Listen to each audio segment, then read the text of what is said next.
ایک دور دراز سلطنت میں ایک بادشاہ اور ملکہ رہتے تھے جو ایک بچے کی خواہش رکھتے تھے۔ کئی سالوں بعد ان کی دعا قبول ہوئی اور ایک خوبصورت بچی پیدا ہوئی۔ اس کے سنہرے بال سورج کی طرح چمکتے تھے۔ انہوں نے اس کا نام ریپنزل رکھا۔ انہیں معلوم نہیں تھا کہ ریپنزل کی پیدائش نے ایک ظالم جادوگرنی گوٹل کی توجہ حاصل کر لی ہے جو اس کے سنہرے بالوں میں چھپی جادوئی طاقت کی خواہش مند تھی۔ ایک رات گوٹل محل میں داخل ہوئی اور ننھی شہزادی کو اغوا کر کے ایک دور دراز جنگل میں واقع ایک چھپے ہوئے مینار میں لے گئی۔ مینار میں کوئی دروازہ نہیں تھا اور اندر یا باہر جانے کا واحد رستہ اوپر کی ایک کھڑکی تھی۔ گوٹل نے ریپنزل کو اپنی بیٹی کے طور پر پالا، اسے کبھی بھی مینار سے باہر جانے کی اجازت نہیں دی۔ جیسے جیسے ریپنزل بڑی ہوئی اس کے بال لمبے اور زیادہ شاندار ہو گئے۔ گوٹل جادو کو اپنے پاس رکھنے کے لیے روزانہ ریپنزل کے بالوں کو برش کرتی اور ایک منتر پڑھتی جس سے وہ جوان اور خوبصورت رہتی۔ ریپنزل کی مینار میں زندگی تنہا اور ناخوشگوار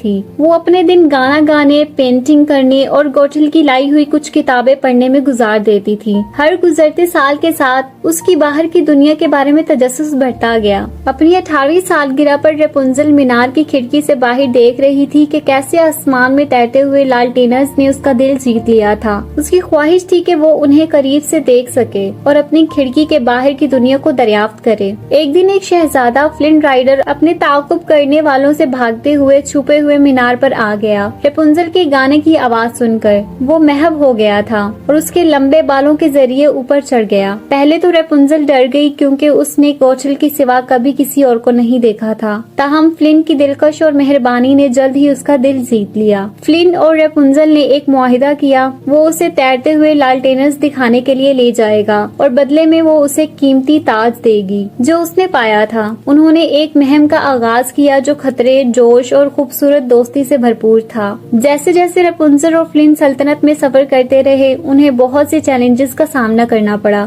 انہوں نے ایک سرائے میں بدماشوں کا سامنا کیا جو حیرت انگیز طور پر سونے کے دل کے مالک نکلے۔ انہوں نے گوٹل کے جنگل سے بچ نکلنے کی کوشش کی جو ریپنزل کو واپس حاصل کرنے کے لیے پرعزم تھی۔ اسی دوران ریپنزل نے اپنی اندرونی طاقت اور ہوشیاری کو دریافت کیا، یہ ثابت کرتے ہوئے کہ وہ صرف ایک جادوئی بالوں والی لڑکی سے کہیں زیادہ تھی۔ اپنے سفر کے دوران ریپنزل نے اپنے ماضی کے پہیلی کو جوڑنا شروع کیا۔ اس نے پرچموں اور تصویروں میں شاہی نشان دیکھا، یہ احساس کرتے ہوئے کہ وہ کھوئی ہوئی شہزادی تھی۔ اس کی یادیں واپس آنے لگی اور اس نے گوٹل کا سامنا کیا۔ غصے میں گوٹل نے اسے دوبارہ مینار میں گھسیٹنے کی کوشش کی لیکن فلن نے مداخلت کی۔ جھگڑے کے دوران فلن شدید زخمی ہو گیا۔ اسے بچانے کے لیے بے چین ریپنزل نے گوٹل سے کہا اگر وہ اسے شفا دینے دے تو وہ اس کے ساتھ چلی جائے گی۔ جیسے ہی ریپنزل کے بال اپنی جادوئی طاقت سے چمکنے لگے، فلن نے اپنی آخری طاقت کا استعمال کرتے ہوئے اسے کاٹ دیا اور گوٹل کا جادو توڑ دیا۔ جادو کے بغیر گوٹل تیزی سے بوڑھی ہو گئی اور مٹی میں تبدیل ہو گئی۔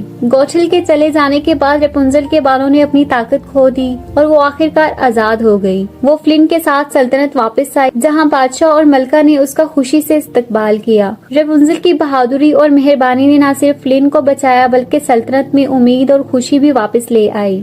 وہ اور فلن شادی کر کے حکمت اور ہمدردی کے ساتھ سلطنت پر حکومت کرنے لگے۔ وہ اکثر اپنی ناقابل یقین سفر کی کہانی سناتے، سب کو یاد دلاتے کہ یہاں تک کہ سب سے تاریک وقت میں بھی روشنی اور محبت ہمیشہ راستے تلاش کر لیتی ہے۔ اور یوں ریپنزل کی کہانی ایک افسانہ بن گئی، ان سب کے لیے امید کی کرن جو بہتر مستقبل کا خواب دیکھتے تھے۔ تیرتے ہوئے لالٹینرز اب ان کی محبت اور ثابت قدمی کی علامت بن گئے تھے۔ ہر سال رات کے آسمان کو بھر دیتے، کھوئی ہوئی شہزادی کی واپسی اور حقیقی بہادری کی طاقت کا جشن مناتے ہوئے۔ امید ہے یہ کہانی آپ کو پسند آئی ہوگی۔